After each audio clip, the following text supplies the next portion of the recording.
Hey guys, good morning all. Give me a yes in the chat if you guys can hear me and see the sublime text.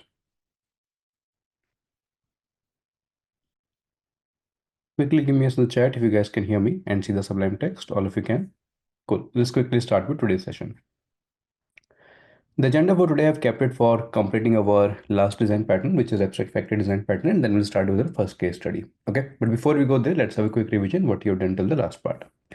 In terms of our entire LLD course, we are pretty much at the end of it. We have already covered 90% of it. The last 10% is what we are covering right now. We have covered about the requirement gathering, laying down the use cases, UML class diagram, security diagram, use case and sequence diagram, understanding object-oriented programming versus design, different class relationship and entities, which includes inheritance, composition, aggregation, association, etc., etc.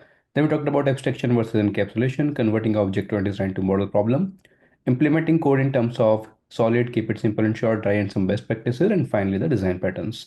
We are at our last final design pattern, which is abstract factory. That what we'll be continuing finishing today, and then we'll move to the case study, the 3 case studies that we have for this course. Okay, so 3 to 4 more classes, and we'll be done with your syllabus. Okay, so by next weekend, I'm assuming you will be done with the syllabus. By the way. Now, quickly starting with where we continued with, we were talking about the builder design pattern in the last class. That's where we continue with. We talked about the code walkthrough. So in terms of understanding of the code walkthrough, we talked about URL builder. What is URL builder? Which was used to get a URL object provided with some parameters, right? So as part of a URL, you will have a protocol, you will have a host name, port, path parameter, and query parameter. Now, out of that, essentials are protocol and host name, and then optional includes your port, path parameter, and query parameter. Now, obviously, we talked an analogy about this. For example, if I have a house, there are certain essential items and certain optional items. Same goes for this URL as well.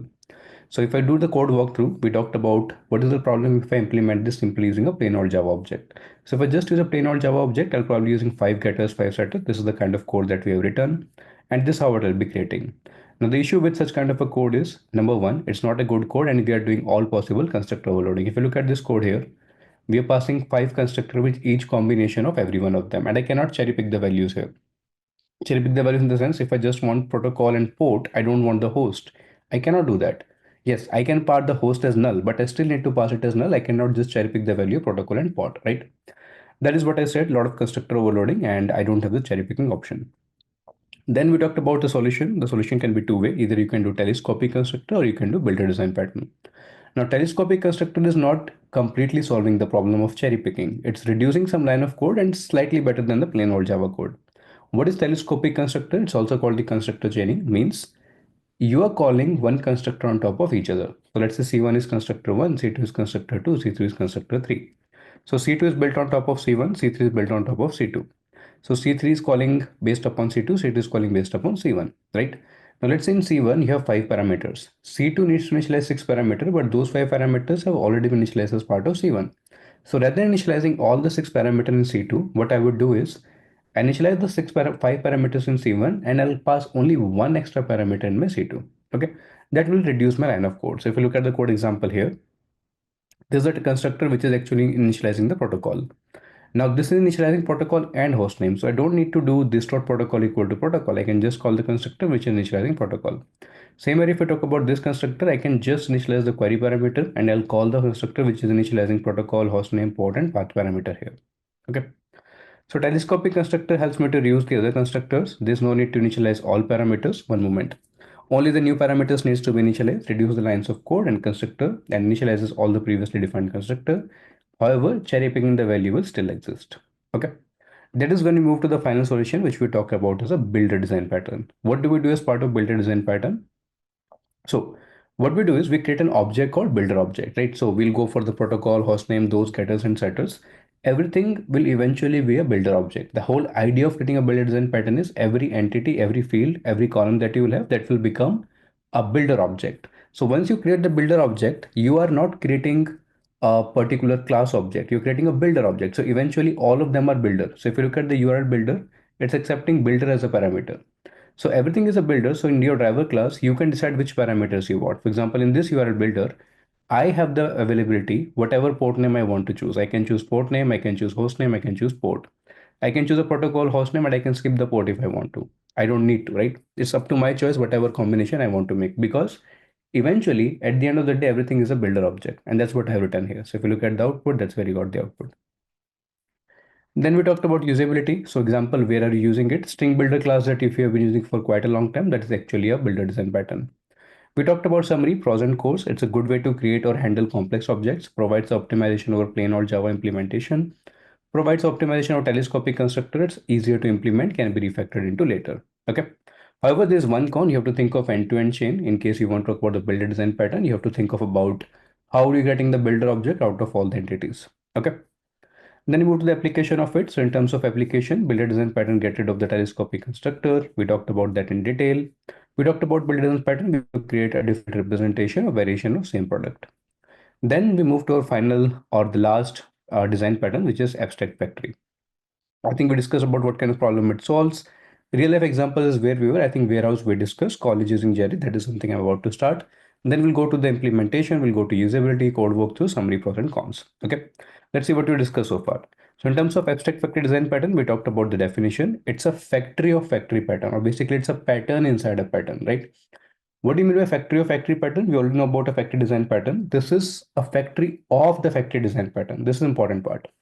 So creational means you're creating objects which belong to a family of similar objects. This is implemented using a common interface. Implementation is referred to concrete classes. What do you mean by the explanation? It's a creational design pattern means you're creating objects of similar type. You hide the complexity of object creation. Client code has no idea about the object creation. Okay. So before we have the client code and then we have the server class. When there was no abstraction, client knows the details of the server class implementation. There's a factory design pattern. So we introduce a layer of abstract section that is converting from client code to server class. Now, what is abstract factory design pattern here? Abstract factory design pattern is from client code to the factory itself, we introduce another layer of abstraction. We call that as abstract factory. Okay. Now there can be multiple factory headers. Client is not communicating with the factory. Client is communicating with the abstract factory layer abstraction. And abstract factory will take care of which factory to call, and factory will take care of which concrete classes to call. Right. So there are two layers of abstraction we are following here. Client knows nothing about the server class details. Client communicates with abstract factory. Abstract factory calls the respective factory. Respective factory calls the specific concrete classes. Okay. In order to understand a real life example, if you remember the example that we talked about a factory design pattern, we talked about there's a client which goes to a factory. For example, there is a ball creation factory, a ball factory. We determine which class to call based upon the order type, right? And then we have the implementation of concrete classes like leather, tennis, metal, etc. If I have to scale it up to abstract factory design pattern, the specific design pattern will become now there is a warehouse. There's not a factory, there's a warehouse. So in that warehouse, we have multiple factories. So a client comes with the order that I want 1,000 doors of sandalwood, right? So inside warehouse, we have a chair factory, table factory, sofa factory, and door factory. Inside door factory, you have multiple departments: sandalwood, metallic wood, redwood, etc. etc. These are your concrete classes. So depending upon the order request, for example, if they want to call upset factory, so if you look at this order request, client is not aware for warehouse of this, client is not aware of any factory concrete classes. So warehouse door factory is order equal to door. So client wants to make a door. Based upon this door, I'll call the door factory class. And based upon what kind of door you want, so for example, you want the sandalwood door, that is when I'll call the concrete classes class. Okay. That is the end-to-end flow. There's two layers of abstraction. One is for choosing the factory and then choosing for the actual implementation class or concrete class. This is something that we have discussed till the last class. Everybody crystal clear with this? Give me clear in the chat. Any doubts, any questions, please ask. Come on, guys, quick in the chat. Everybody crystal clear with this? Give me clear in the chat. Any doubts, any questions, please ask.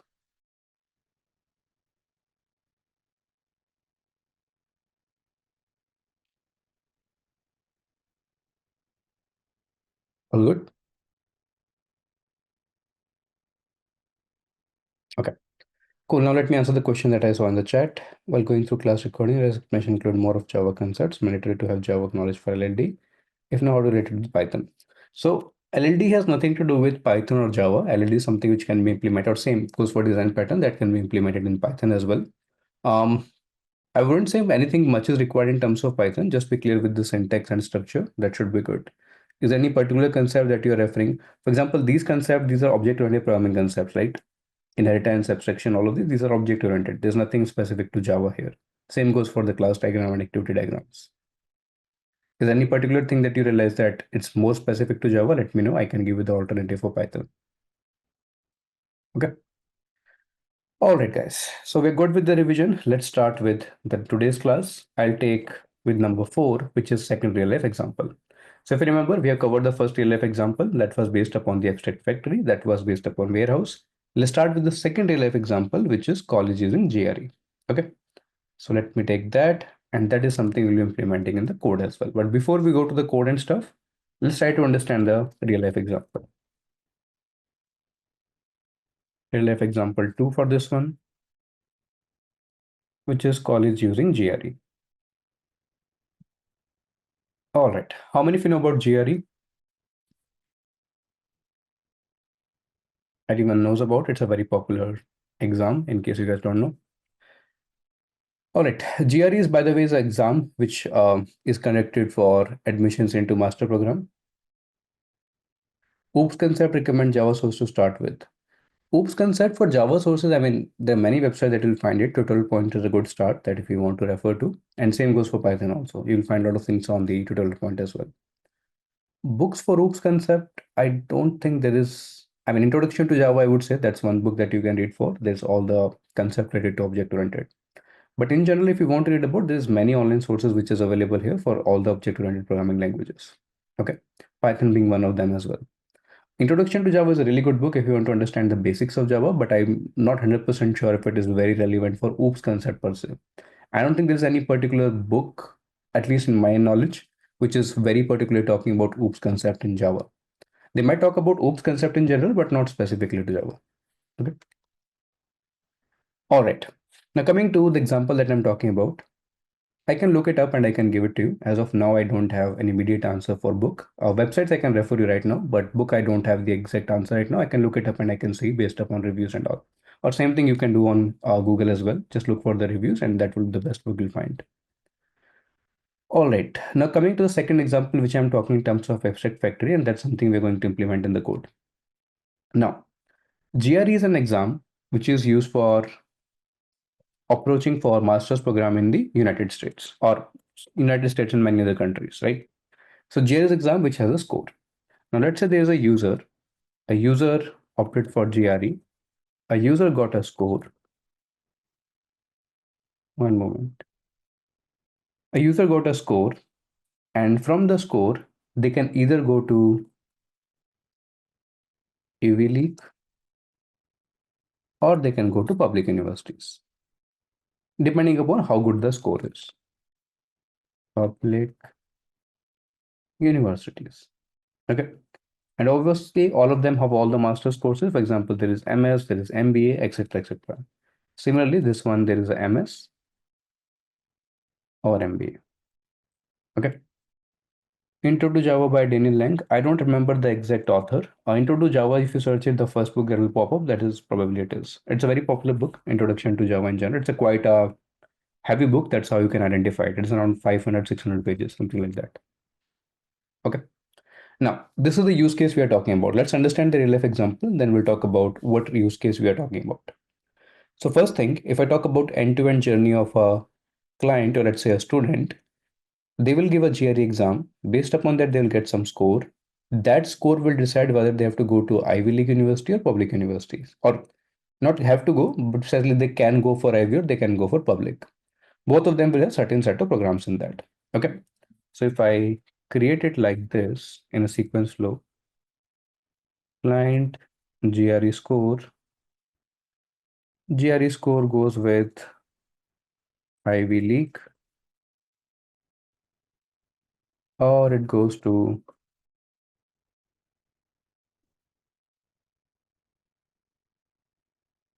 public universities. Let's say Ivy League can include, let's say, MIT, Harvard, etc. And public universities, you can have Arizona State, UCLA, etc. Now, if I try to understand this in terms of an abstract factor design pattern, what is happening here? My client can put, let's say, subject on top of it. Carnegie Mellon is fine. So let's say for GRE, this is my abstract factory. This is the first layer of abstraction. Abstract factory. Then these universities, they would act as the factories. And then finally, These are my concrete classes. So what does the sequence looks like? Your first abstract factory or the point of contact with the client is going to be the GRE score, right? Based upon that, you'll be making a choice to factory. So for choosing a factory, what is going to happen? If let's say score is greater than equal to cutoff, factory would become Ivy League. Else, factory would become public universities. All agree with this? If I have to choose a factory, this is my abstract factory. Based upon the score, if the score is greater than cutoff, then it will go for Ivy League, otherwise it will go to public universities. This part crystal clear to all. Choosing the factory out of the abstract factory. Come on guys, quick in the chat. Choosing the factory outside of the abstract factory. The next part is choosing the concrete classes. So next part we can consider, let's say for choosing concrete classes. Let's say factory is equal to Ivy and let's say subject, I can do it based upon subject is equal to math. If I'm choosing an Ivy University and I want the subject math, then I would go to the class of MIT. Else if I can copy the same, paste it here. Let's say this become computer science, I can choose the class of Stanford. Okay. Same thing, if I have to do it for public, I can do math and CS, copy this, paste it. If it becomes public, I can choose ASU for math. And let's say for computer science, I can go for UCL.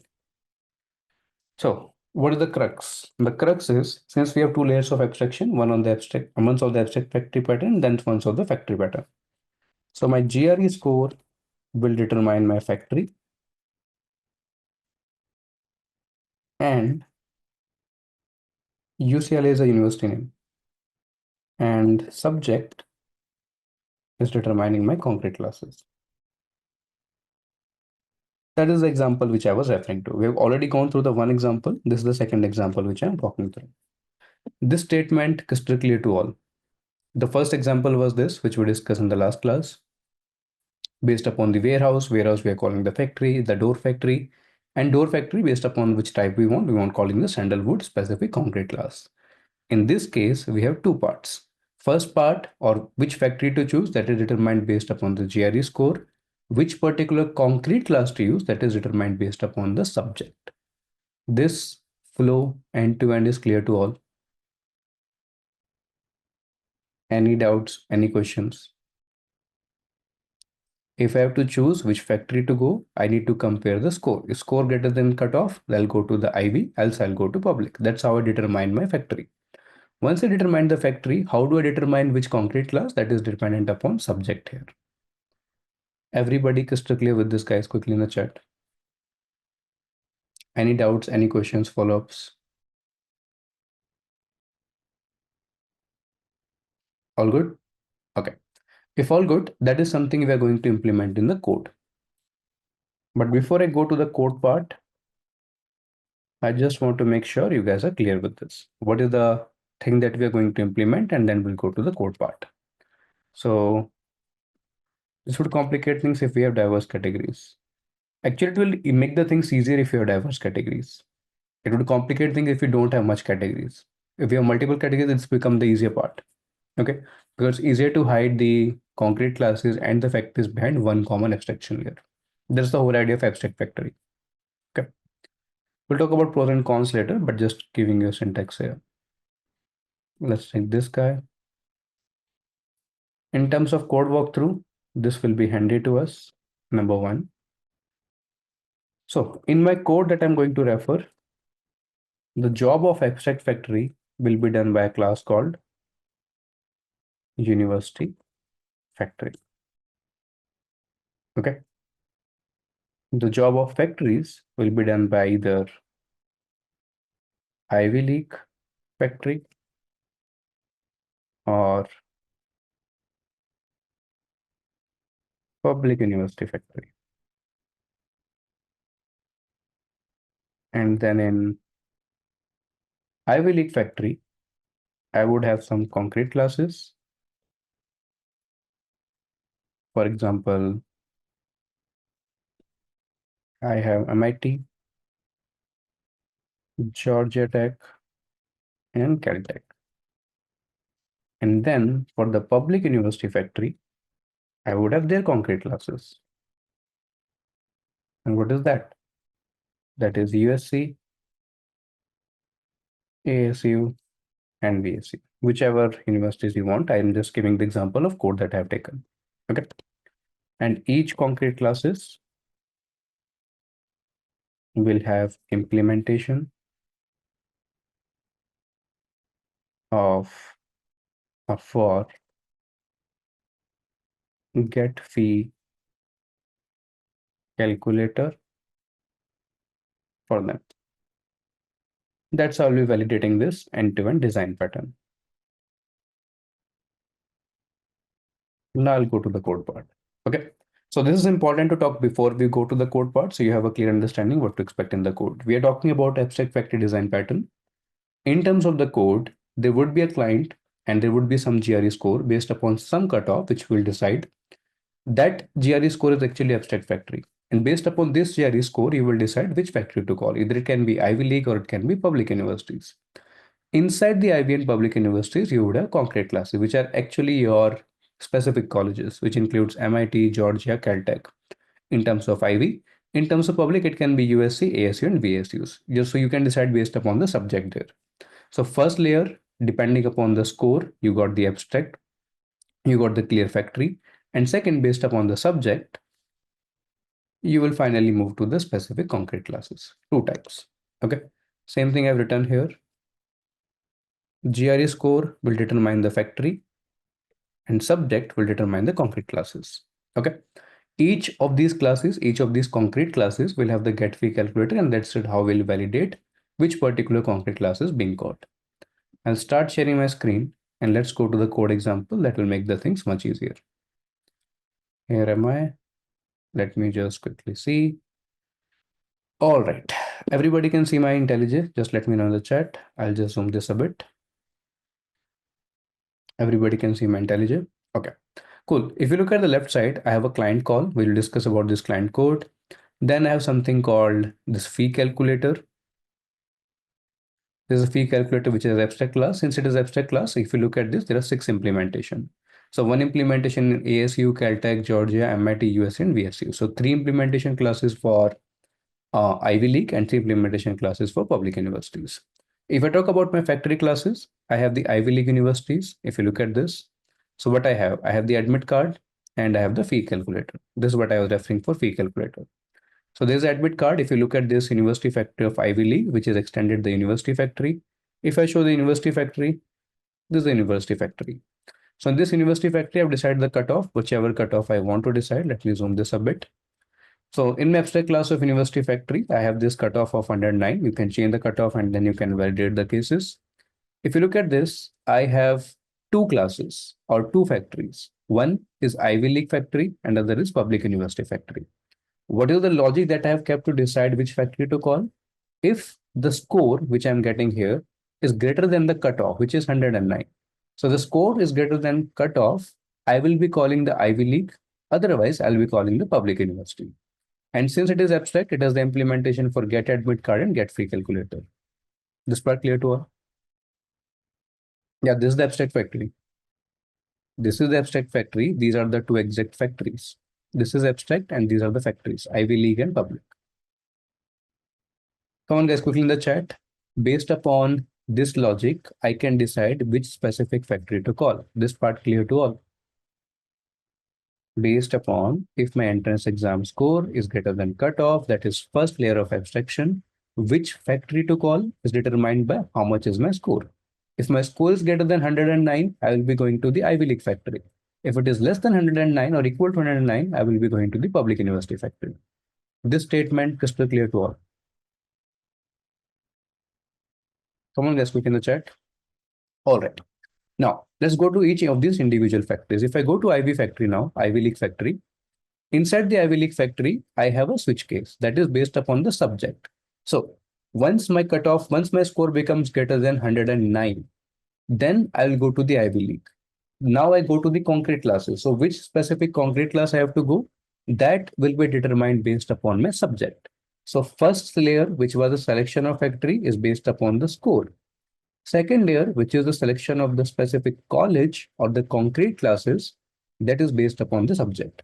So if it is math, I'll go to the MIT. If it is physics, I'll go to Caltech. If it is computer science, I'll go to Georgia Tech.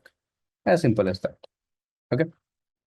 And same if you go for same thing if it is implemented here for fee calculator and admit card. Okay. Now, same thing if I go to the public university factory, we'll have the same thing there. In terms of choosing the concrete classes for public university factory, if it is math, I'll go to USC. If it is physics, I'll go to VSU. If it is computer science, I'll go to ASU. Everybody crystal clear with this? Same logic which I've explained the flow part, I'm just explaining in the code here. Everybody crystal clear with this? Come on, guys, quick in the chat. Okay. Now, if you go to this ASU admit card, you can see this part, fee calculator. There's certain fees written here. We'll say 59,000. Caltech, if you go to the fees, you can see 40,000. If I talk about Georgia Tech, it's 55,000. If I talk about MIT, 30,000. If I talk about VSU fee calculator, that is 66,000. Now I'm coming back to the client code. Remember again the sequence I told? I'll quickly go back to the Sublime text just to make sure you guys are still on the same page. Client, GRE, Ivy League, and then specific colleges. So in code walkthrough, what do I have? I have my abstract factory, which is called as university factory. That abstract factory will decide which factory to call based upon what? Based upon the score. My score will determine which factory to call, Ivy or public. In Ivy, there are three concrete classes, MIT, Georgia, and Caltech. In public, there are three concrete classes, USC, ASU, and VSU. Which concrete class to call, that will be decided by the what? That will be decided by the subject. Okay. So each concrete class will have implementation for get fee calculator, and that's all be validating. This is the structure of the code. Any questions in the structure of the code before I actually start with the client code?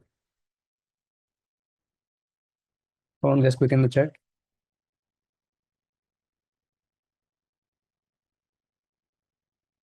Any doubt, any questions?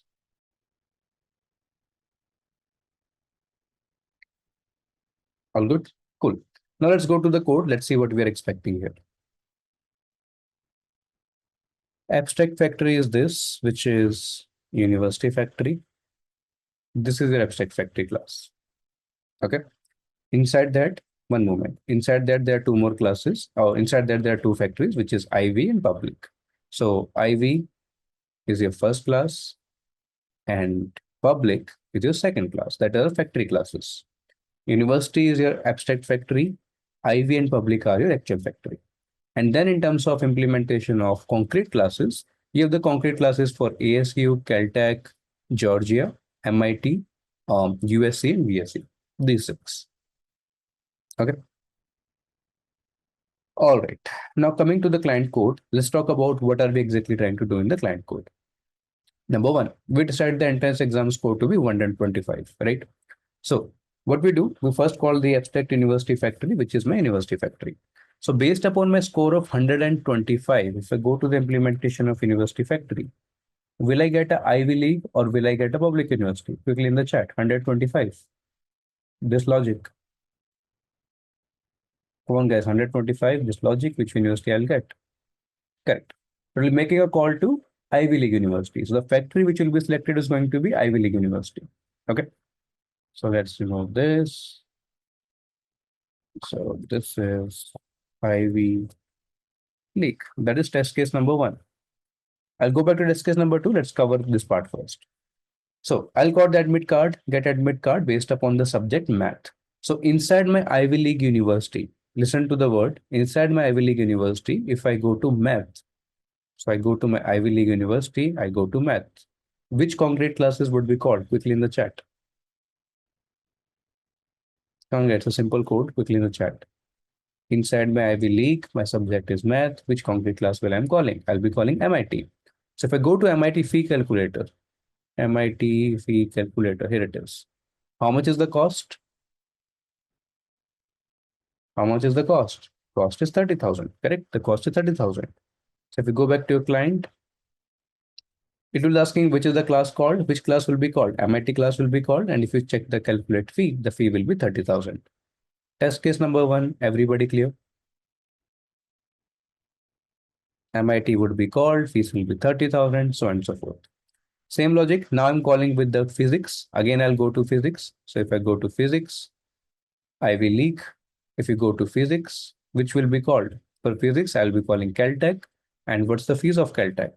Fees of Caltech is 40,000. So if I come back here, second test case, I'll be calling 40,000 in the case of physics, and the class called will be the Caltech one. All agree? Yes or no? My class called for this line would be Caltech. My fees would be 40,000, right?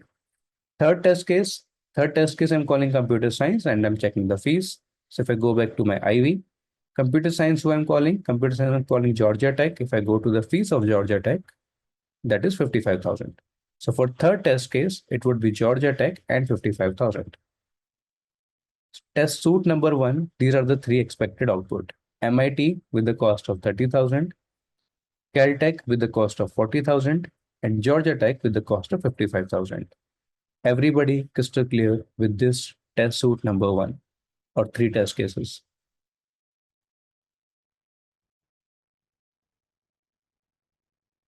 Someone guys look in the chat. Everybody crystal clear with this. Any doubts? Any questions? All good? Okay.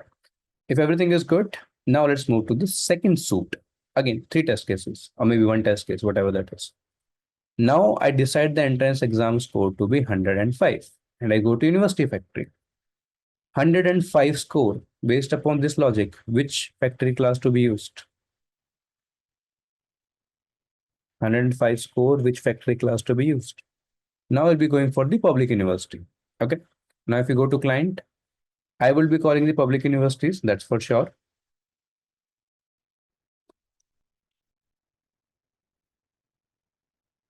Okay. Now what I'm doing here, I'm calling the admit card based upon the computer science. So if I go to the public universities, yes, this code will be shared. If I go to the public university and based upon computer science, which university will be called here? Which particular college will be called here? Correct, ASU. If I go to the implementation of ASU, the fees for ASU is 59,000. Okay. So now I go back to my client. The expectation is it will be ASU and it will be 59,000, right? This guy, this should be ASU and this should be 59,000. All agree with this? Yes or no? So total, there are four test cases or two suits, you can say. In first test case, output should be MIT and 30,000. Second test case, the output should be, let me remove from this part, Caltech and 40,000. Third test case, the output should be Georgia Tech and 55,000. Fourth test case, the output will be ASU and 59,000. Everybody crystal clear with this before we run the code.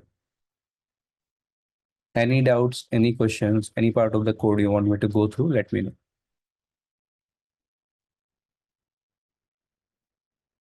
All good? Shall we run the code now? So I'm going to run the code. Let's see whether we are getting the correct output or not. We're expecting four test cases, remember that. All right, let's come back here. So we're expecting four, let's go one by one.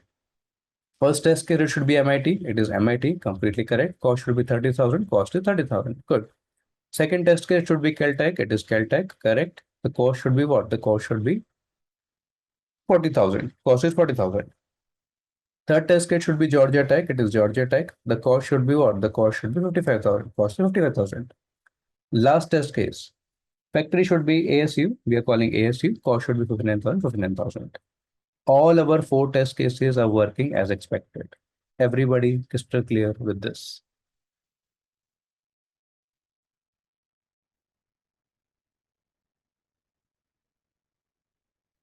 Our code is working fine. It's giving me the correct output. And that's what abstract factory design pattern is. Okay. All right, guys, I've done the code walkthrough. Let me come back to Sublime Text now. Okay. So code walkthrough, we have discussed that in detail. I'll just mark this section as done. I'll cover the summary, talking about the pros and cons, and then I'll move to our case study. We have around 1 hour, so I think we can talk a bit about case studies. If we are not able to complete, that should be fine as well. Summary. While give full path with package not import them, no, there's no specific reason. I refactored it, so I just imported however IntelliJ has imported it. Okay. I have not refactored the code after importing into the new package. I would prefer not to give the full path. I would prefer to give the direct path here. Okay. All right. Now coming to the summary of the abstract factory design pattern. We discussed about abstract factory design pattern. We talked about the two layers being introduced. We talked about everything in terms of the code example as well. Now let's talk about pros and cons. Pros of abstract factory design pattern.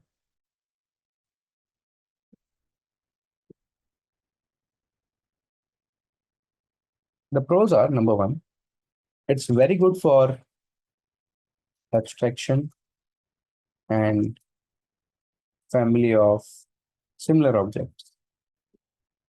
You can combine multiple factories together. You can combine multiple factories together. That's really something good. One service repo can follow multiple design pattern. Yes, it can. Okay. Number two, loose coupling between client and concrete classes. Okay. Even better, there's furthermore loose coupling between client and factory classes also. There's nothing called tight coupling. The only thing that client is interacting with is my abstract factory. And then abstract factory provides the option for multiple factories. All classes follow single responsibility principle.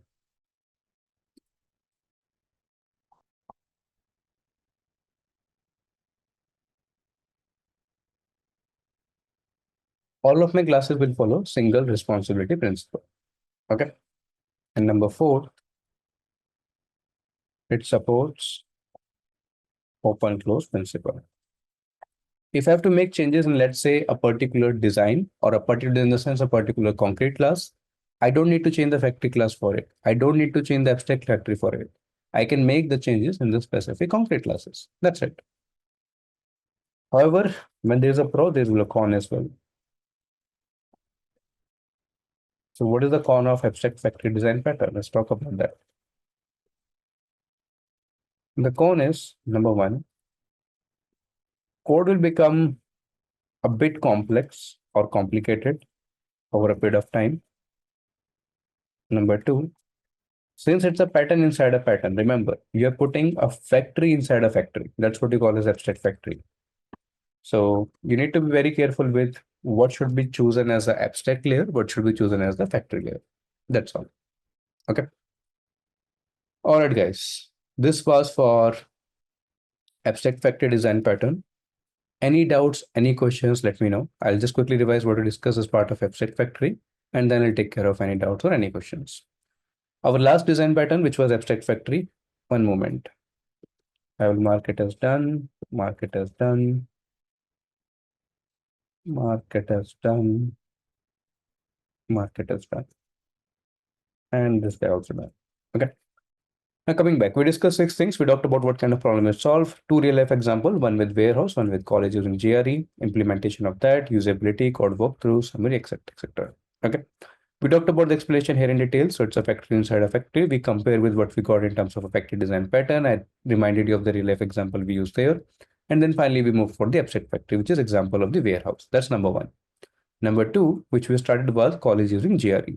So in terms of that layer, we would have 2 layers. To determine the factory, we'll go for the GRE scope. To determine the concrete classes, we'll go to the subject. Okay. Then we finally implemented the same. I've done the code walkthrough talking about which is a abstract factory here, which are the exact factories here, and coming in terms of the exact concrete classes. And finally, I've written the code. We talked about summaries, and that is our last part here. Okay. Yes, if we add more factories, it will become large. That's what I have written here. Okay. Everybody crystal clear with abstract factory design pattern? Everybody crystal clear with abstract factory design pattern? Come on, guys, begin the chat.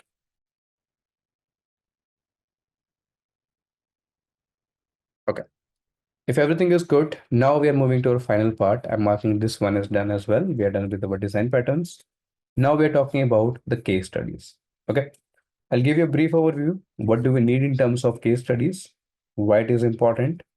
And there are three case studies that we'll be covering. I'll give you sufficient time to come up with an approach. Obviously, the case study is solved between 2 to 2.5 to 3 hours. I will not be giving you 3 hours just to write down the code, but I'll set the expectation properly. One moment. I'll set the expectation properly, what you need to give answer, and I'll give you enough time to think of that solution. I'll tell you about what exactly I'm expecting to you from you in terms of 15 minutes, 30 minutes, whatever, I'll give it to you. And then I'll discuss about the solution part of it. Okay.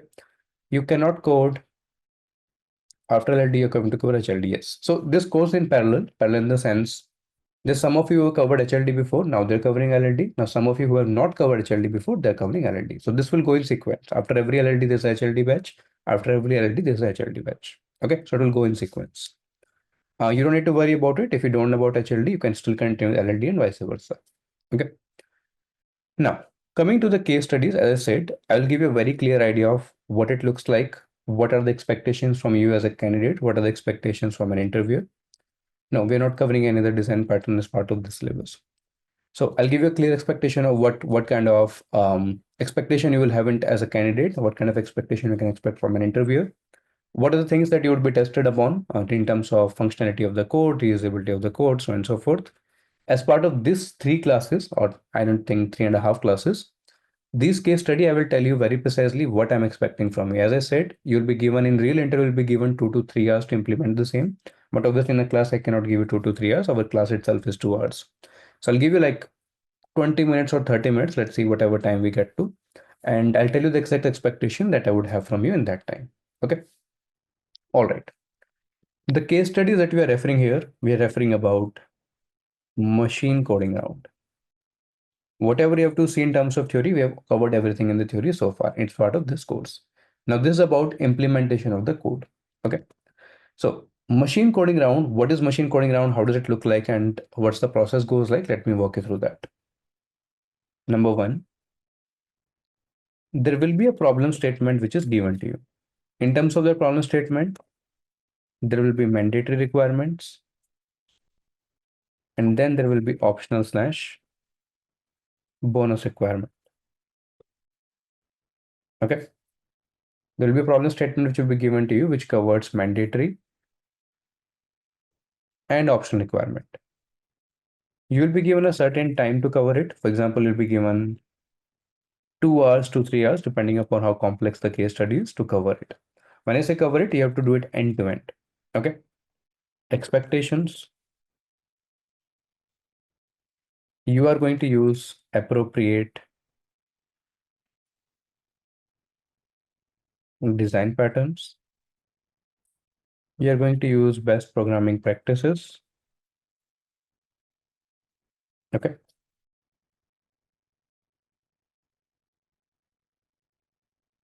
Solid, keep it simple and short, dry, organic, etc. All of those that we discussed. Okay. And obviously your code should be functionally correct, which goes without saying expectation, because you are given some requirements. You will be able to certain run through the test cases, which is provided as sample. Okay. You're allowed to choose any ID that you want to, and you'll be screen sharing the same.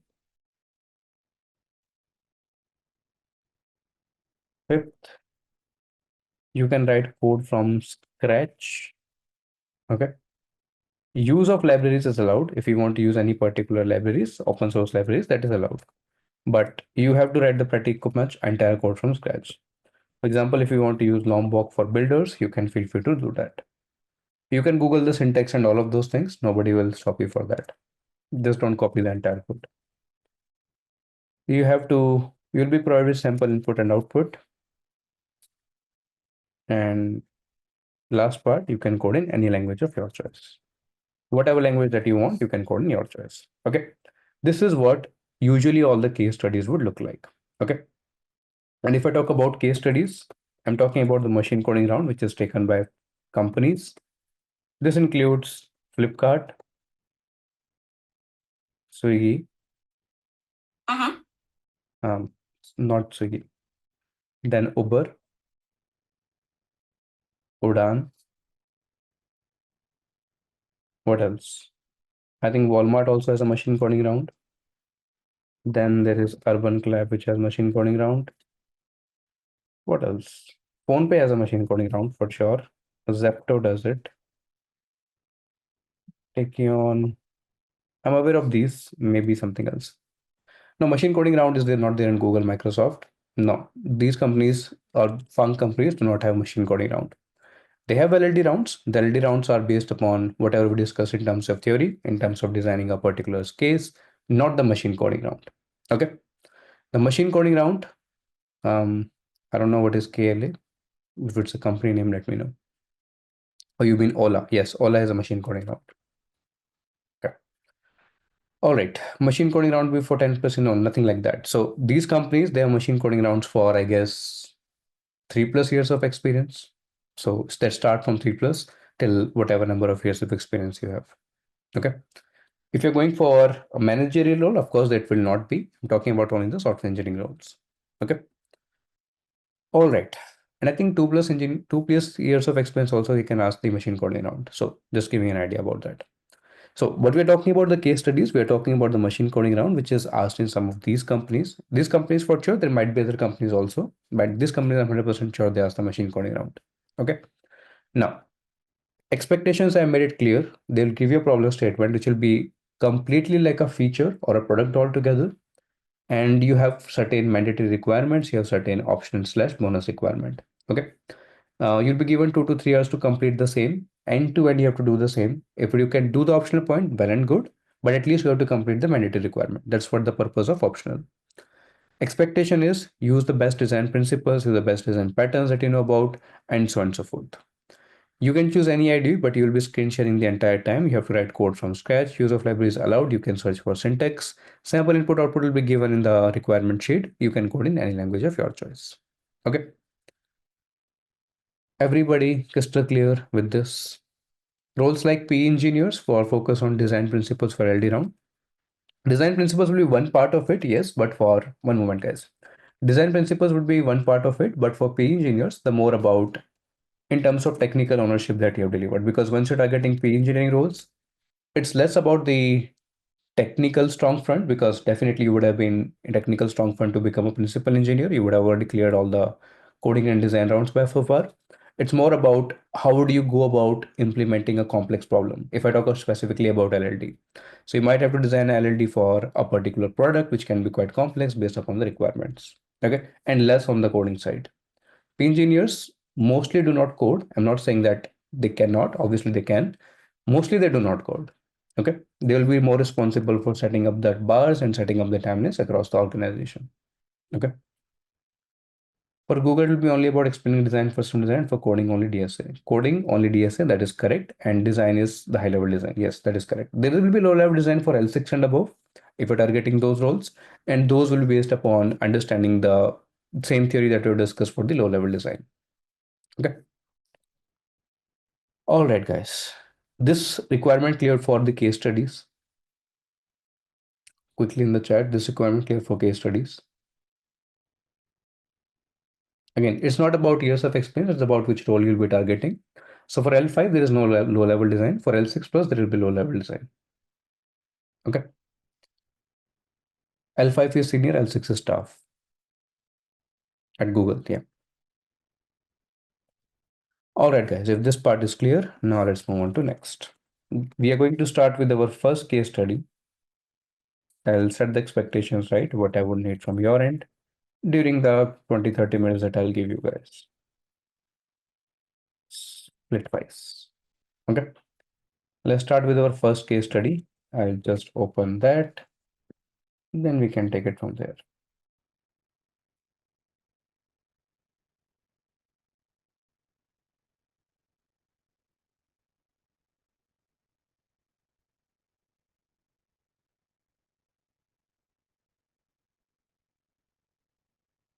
All right, cool. I think this should do the job. Let me share my screen. If you guys can see it, let me know. Everybody can see my IntelliJ screen. Just let me know in the chat.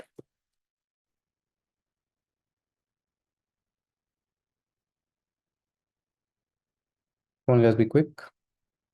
It's a huge description that we have to go one by one just to make sure that we understand the problem statement correctly. Okay. And this is how it will be. You'll have a long sheet. Sometimes you'll get the PDF. Sometimes you might get written description. Most of the times you'll just get a PDF here. Okay. So you have to understand the requirement in detail before jumping into the code part. So what are we going to build here? The problem statement says we are going to build an expense sharing applications. Okay. How many of you guys have used Splitwise before? Yes, I'll share the case studies. How many of you guys have used Splitwise before? Okay. Anybody else? Okay.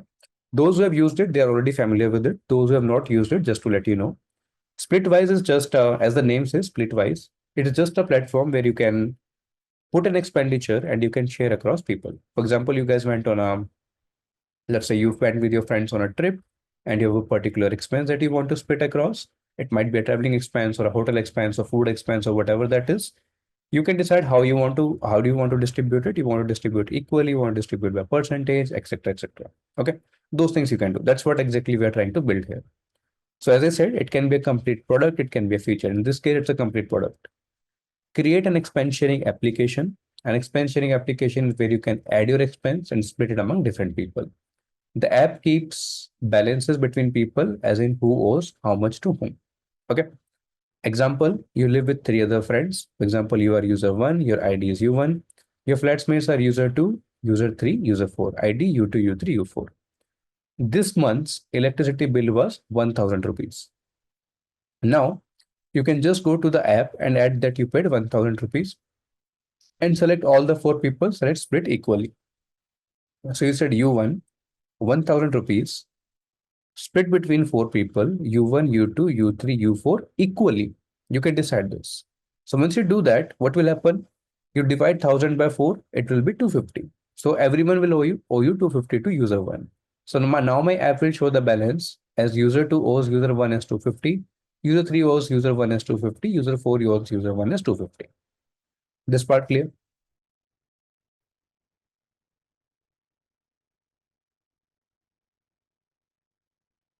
Come on, guys, click in the chat. This part clear? Okay. Now they're talking about it's a big billion day and stuff, and they have put the requirements and so on and so forth. Okay. The sample input, sample output, I'll come back to each one of them. But before we go into detail, let's understand this part. They talked about other scenarios, which I'll prefer to go to sample input and sample output case. That will make more sense. Okay. Let's talk about the requirements here. In user, each user should have a user ID, name, email, and mobile number. So when you are creating a user, make sure you are sending a user ID, a name, email, and mobile number. Expense can be either equal or exact or percentage. What do you mean by equal, exact, or percentage? Means if you want to split equally, you want to split in the exact number or you want to give it by percentage. Users can add any amount, select any type of expense and split with any of the available users. Okay. The percent and amount provided could have decimals up to 2 decimal places. That's all we are dealing with.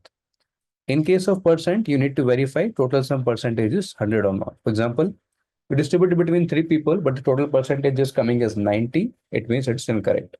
Okay. In case of exact, you need to verify total sum of share is equal to total amount. That's also you need to verify as validation. Application should have a capability to show expense for a single user as well as balances for everyone. So this is important. If I talk about show me for a single user, you can show me for single user. If I talk about show it for everyone, you can show it for everyone. When asked to show balances, application should show balance of a user with all users where there's a non-zero balance. So if somebody has zero balance, don't show it. Okay. Amount should be rounded off to 2 decimal places. For example, user one paid 100. Amount is split up between three people. 33.34 to the first person, 33.32 to the other person. Okay. Sounds good. Then we have the input and output format. You can create a few users in your main method. No need to take it as an input. So you don't need an input. You can create it in your main class. There'll be three types of input. Number one, expense.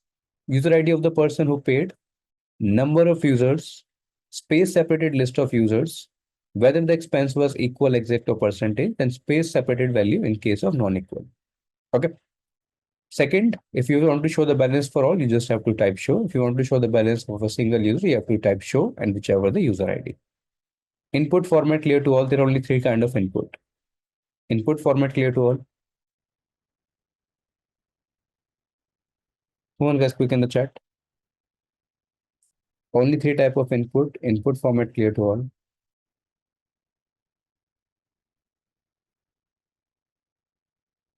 Easy. Okay.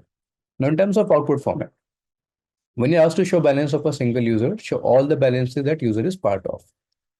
Format should be user ID of X owes user ID of Y, this many amount. Okay. Let's say U1 owes U2, whatever the amount. If there are no balances for the input, print no balances. In cases where the users for which balance was asked for owes money, they will be X, there will be Y otherwise. Okay. All right. Then we have the sample input and sample output, which I'll walk through in detail. Then we'll talk about expectation, optional, etc., etc. So let me take this first. Go back to the Sublime text.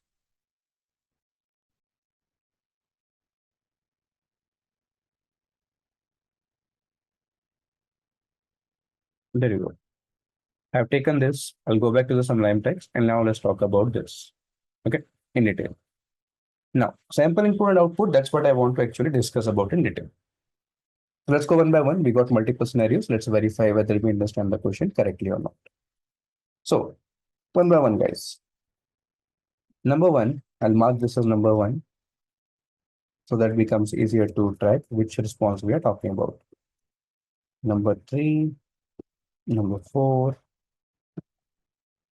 5, 6, 7, 8, 9, and 10. Okay. We got 10 commands as input. We need to provide the output for simple 10 commands. Number one, what is show used for? Quickly in the chat. What is show used for?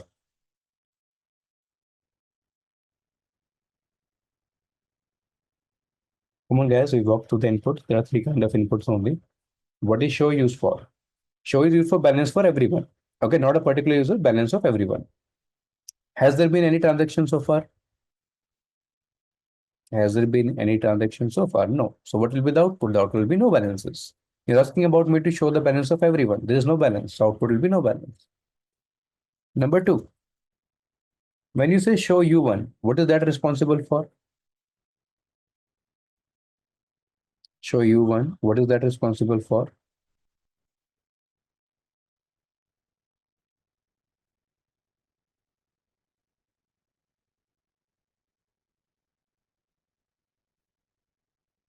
One has put in the chat. Show U1 is responsible for user ID 1. Okay. Wherever the part of transaction where user 1 is involved. That's it. Okay. Again, no transaction so far, so output become no balances.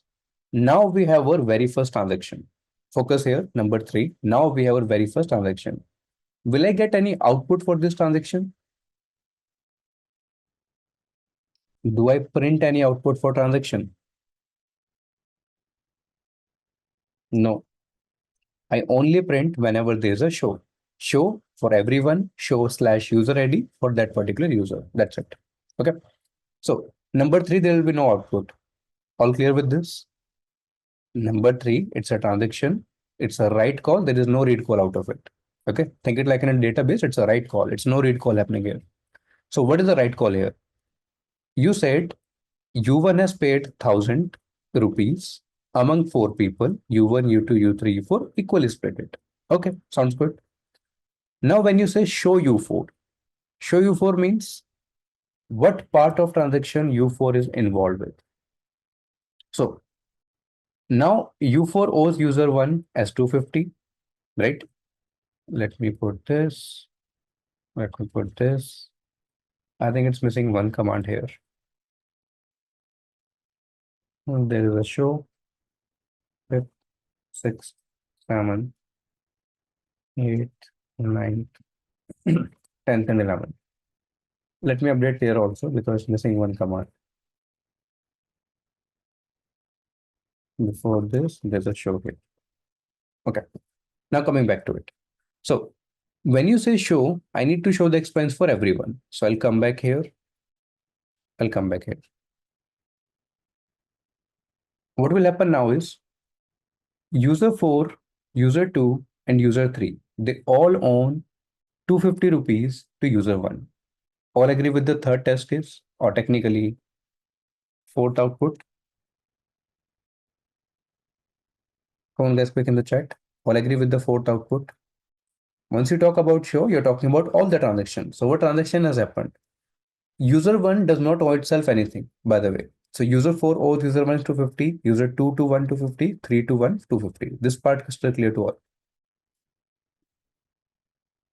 Easy? Okay. Now I go to number 5. Number 5, show U4. Only show me the part of transaction where U4 is involved. So U4 owes user 1 is 250. Output 5 clear to all. Output 5 clear to all. Yes or no? Okay. Number 6, show U1. What will be the output for number 6?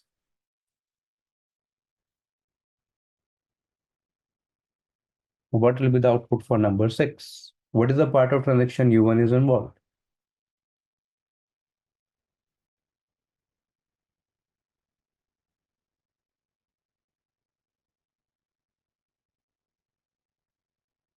Come on, guys. Does U1 owes any money to anyone? Does U1 owes any money to anyone? Quickly in the chat. The answer is no. So what will be the output? The output will be no balances.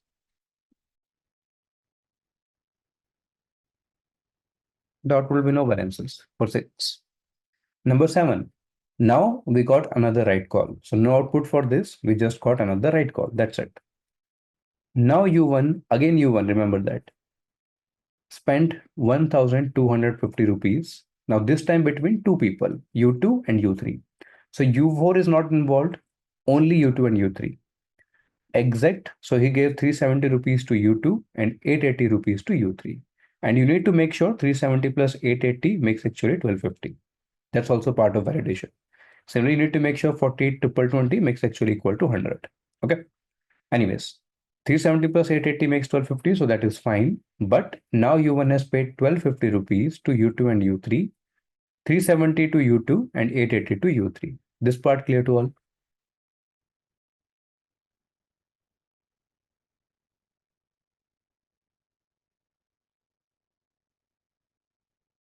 Come on, guys, be quick in the chat. This part clear to all? Okay. Now we go to number 8, which is actually asking for printing it. So all transactions. So if I go to all transaction, if I talk about number 8 now, let's talk about it one by one. User 2, user 3, user 4. Before I go there, let's try to understand that part first. If I talk about user 2, right? User 2 previously owned user 1 250 rupees. Now he has 250 plus 370. So 250 plus 370, that would be 620. Yes or no? Come on, guys, quick in the chat. 250 plus 370, total will be 620. So user 2 now owes user 1 is 620 rupees. Yes or no?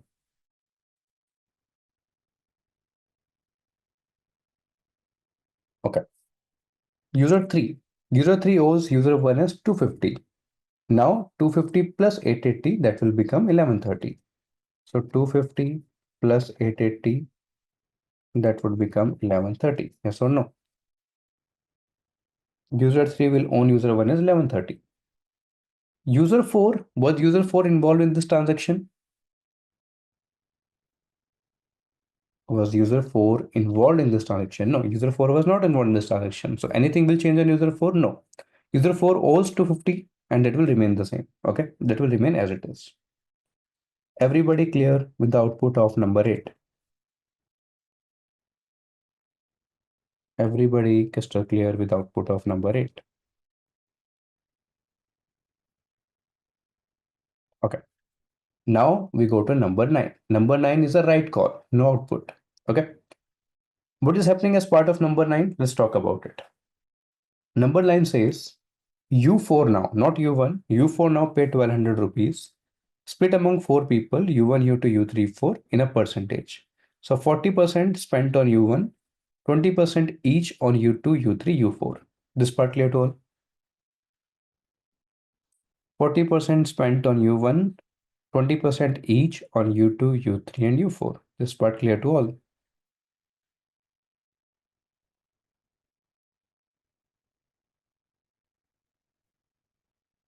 Okay.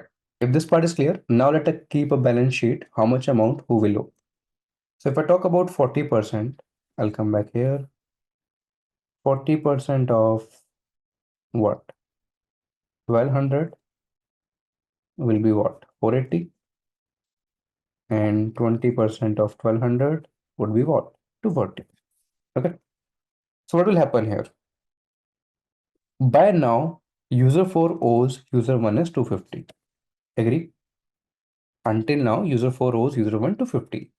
In this transaction, now user 1 will owe user 1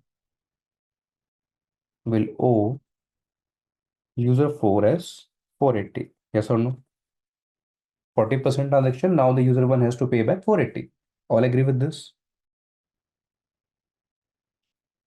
Come on, guys, quick in the chat. If 4 has to give 1 250, 1 has to give 4 as 480. So what is the net balance? The net balance is user 1 owes user 4 230. 480 minus 250, that is 230. All agree, yes or no?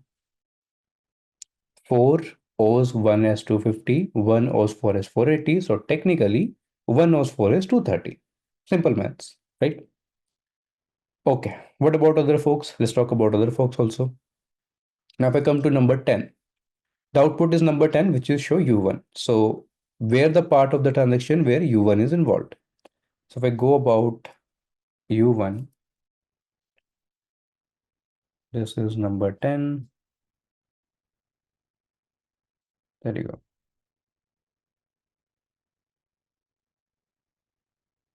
I'll take this wherever U1 is involved. So user 1 has to give user 4 230. User 2 has to take 620 from user 2 and 1130 from user 3. This part crystal clear to all. This part crystal clear to all. Okay. That was the part of transaction where U1 is involved. Finally, you got one output, which is 11. Show me the final output. So I'll go to the final output. Let's print the final output. In final output, user 1 has to give 230 to user 4, 2 has to give 1 to 620, 2 has to give 4 to 240, 3 has to give 1130 to U1, 3 has to give 240 to user 4. This is our final sheet. All agree with this? Any doubts, any questions, please let me know.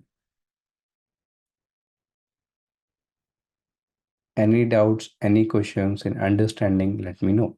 If it is clear, type clear. Easy?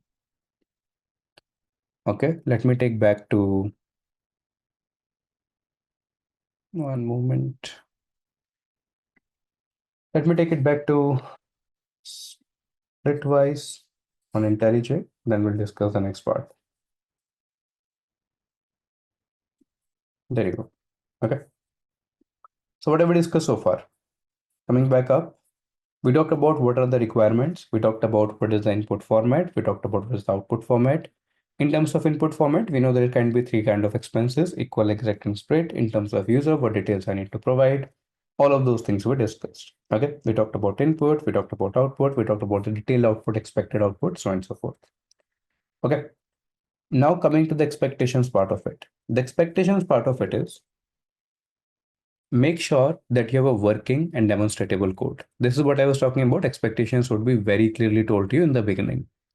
Means you should be able to give, these are the mandatory requirements. Whatever I've showed in terms of this, these are all the mandatory requirements. Okay. So you should have a working code, which can be tested by the test cases provided and other test cases if required. Make sure that the code is functionally correct. Please look for the edge cases where it might fail or might not work correctly. Code should be modular and readable. Separation of concern should be addressed. Use as much modular classes wherever you want. Please do not write everything in a single file. This is important. The whole idea of machine coding round is to test your low-level design skills. If you're writing one single file to take everything, what's the point of reusability of component and separation of concerns, right? Code should easily accommodate new requirements with minimal code changes. Keep your code extensible enough. There should be a main method from where the code can be easily tested. So some client code will be required. In terms of optional, you have to write unit test if possible. Again, these are optional. Please do it once you have the time left. No need to create a GUI. A simple CLI is sufficient enough. Optional requirements, please do not do this if you have time left. You can write such code that can be accommodated without changing your code much. Okay. Now, there's an option requirement which is given to you. The option requirement is a way to add an expense while adding the expense, a way to add an expense name while adding the expense. You can also add like nodes, images, etc. That is what Splitwise provided, by the way. That is one option requirements. Number one, I'll go to the setup progress. I'll remove this.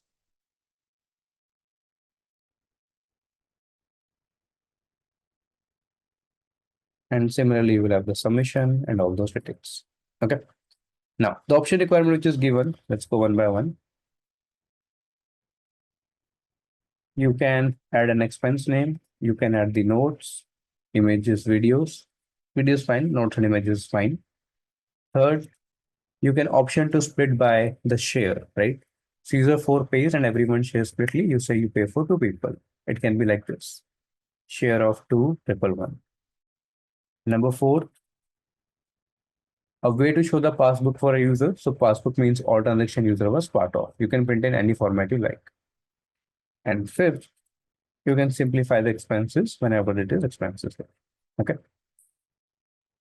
These are again the option requirements. So complete this option requirement once you are done with completing the code for the mandatory part. We'll talk about the option requirements at the end, how we can be do for these 5 values. But before these 5, just make sure you're crystal clear with what needs to be done here. I'll take this, go back to Sublime Text. I'll update with the latest version.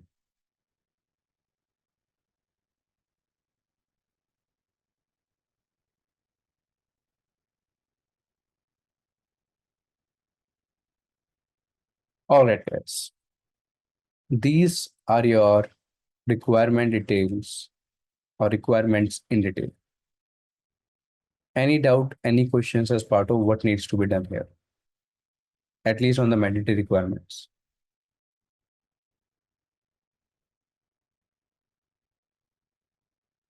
Come on, guys, quick in the chat.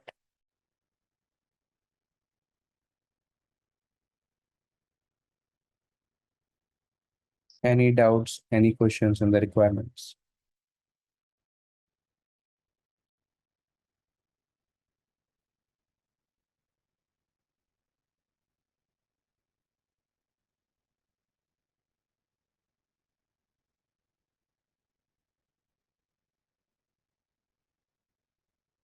Okay. I have formatted most of the things that I need to format. So should be good. Expectation is the one which is pending. Okay. If everything is good, let me come back here. And let's run the code first, right? I don't want to show you whatever code that I've written, but let's verify the code, whatever we have. Let's see if it is working as expected. I have the input.txt here. Yes, I want to enable it. I want to enable it. Go ahead, build it. Let's go one by one. I got input.txt. I got output.txt to verify the output. Okay. So starting with number 1, show me something. If I zoom this a bit and if I zoom this guy a bit, let's see. If I say show, I get no balances, which is correct. If I say show U1, I get no balance, which is correct. Now I'm doing my first transaction, very first transaction. I have done it. Now if I say show, is that correct? Yes or no? 1,000 rupees divided into 4 people, U1, U2, U3, 4. Is that correct? Yes or no? 100% it is correct. I want show, let's say for U4. U4001 250. Is that correct? It is correct. Okay. I want show U1. Whichever transaction U1 is part of. Is that correct? 100% it is correct. Now I want to do the second transaction. I've done the second transaction. Now I want to show 620, 1130, 250. Is this correct? This is 100% correct. Now if I want to do third transaction, now I want to show only for U1. Now U1 technically owns what? Wherever part U1 is involved, 620, 1130, 230. And now I want to show everything. That is what we discussed in everything. This was our expected output as well. You can see the code is working fine. It is giving the correct output for every scenario. Everybody is still clear with this? Yes or no? Okay. This is what you guys have to do. Okay. You have to come up with a code which gives you a sample test cases, goes through all the scenarios, give me the output as we have explained earlier. Okay. That being said, I've explained you to the problem statement. I've explained you the expectations. Now we have around 30 minutes, which I'll give to you guys for talking about what I need from you. Problem statement is clear. Requirements are clear. What needs to be done is clear. Example is clear. Sample input, sample output is clear. I've done the code demo as well, so that is clear as well. Okay. Now coming to you guys, before I start your timer and before I tell you, if I talk about solutions, there are many ways this code can be implemented. Okay. I'm not recommending that you should go for a particular way or a particular approach. Feel free to implement in the right way. Whichever you think is the right, as long as you're able to provide justification for it. If I talk about a general syntax, which is quite understood across the industry, I can tell you about that. If you keep it closer to that, would be easier for you. For example, in your utility folder, keep like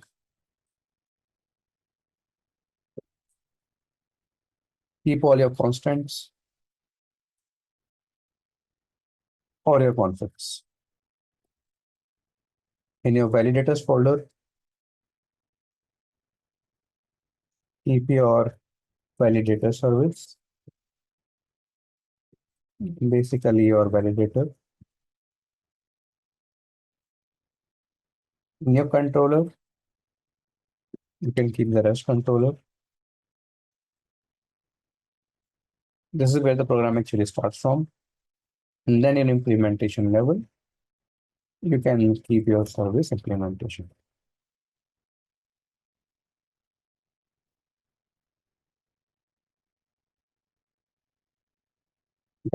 The way you want to do it. I'll tell you what are the expectations. I'll give you time. And then we'll talk about the solution. My expectation from you is, I'm not expecting the complete code because I don't think a complete code can be done in 30 minutes or 40 minutes or whatever the time is. This would require at least 2 hours or 1.5 hours to 2 hours to actually deliver. So I think the time limit for this one is 1.5 hours. Okay. Now, in terms of expectation, what I need from you guys is, number one, I want you to tell me which classes do you think would be required. Give me a list of that. What kind of models or entities you want to decide. Okay. Models entity in the sense how the data will flow, what can should be the entities for which will be used for the data flow. Okay. Number three, decide me which services do you think would be useful here. Driver class, of course. Driver class means interaction or client. Number five, adapter slash logic. Number six, validations. We already discussed the list of validations, by the way, in terms of checking the percentage, in terms of checking the total price. Number seven, whatever kind of enums you want to keep. Number eight, any service layer logic you would like to define about. Okay. I need these 8 details from you. I don't need any code. If you want to write a code and you think you can write the code within 30 to 40 minutes, go ahead. Feel happy to do that. But I don't need any code. What I need is your approach in terms of how do you want to design it. How are you thinking in terms of structuring your program? what logic you want to keep here, what kind of classes you want to define, what models, services, adapters, validations, enums, and service layer logic. That is what I'm more interested in. Everybody crystal clear with this. What are my requirements from your end? Everybody crystal clear with this. Any questions, please ask.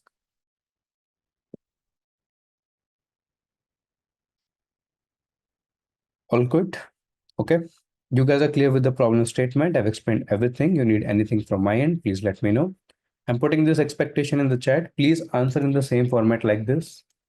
One, whatever classes you want. Two, whatever kind of models entities you think would be required, so on and so forth. Please give the answer like this. Okay. I'm more concerned about how are you designing your approach, how you're structuring your solution rather than the actual code. Okay. And obviously do practice the actual code once the class is over. You cannot do the actual code at the time of the class, and that will take time as well. So do it as part of your, once you're done with your class, then you can definitely try it out. Okay. But as of now, I'm more interested in how do you want to structure it. Okay. All right, guys, I've given everything from my end. I've explained you the problem statement in detail. I've talked you about one by one for input and output. I've explained you how it works. I've told you about the expectations. I've told about the mandatory and option requirements, and I've told about my expectations in these 30 minutes. I don't think we have 30 minutes, but whatever time we have, utilize this. In the last 5 minutes, I will pick it up and then let me know where we are in the progress. Okay. Any questions, any doubts, let me know. I'm available in the chat. Just let me know whatever questions you have. Okay. But please try to come up with this, assuming that this is the actual interview that you are giving. This is the problem statement which you have to solve end to end in 1.5 hours. How would you go about it? With that expectation, try to come up with this part. Okay. I'll connect again once we are pending with 5 minutes to check the status. Anybody has questions, feel free to ping me and then we will discuss. Okay. Your time starts now. Please change your message directly to me. Do not message to everyone. Let everybody think through their solutions and come up with the solutions. All right, folks, your time starts now. We'll circle. All right, guys, any updates? I can still see only 4 of you have responded yet. What about others? Any updates?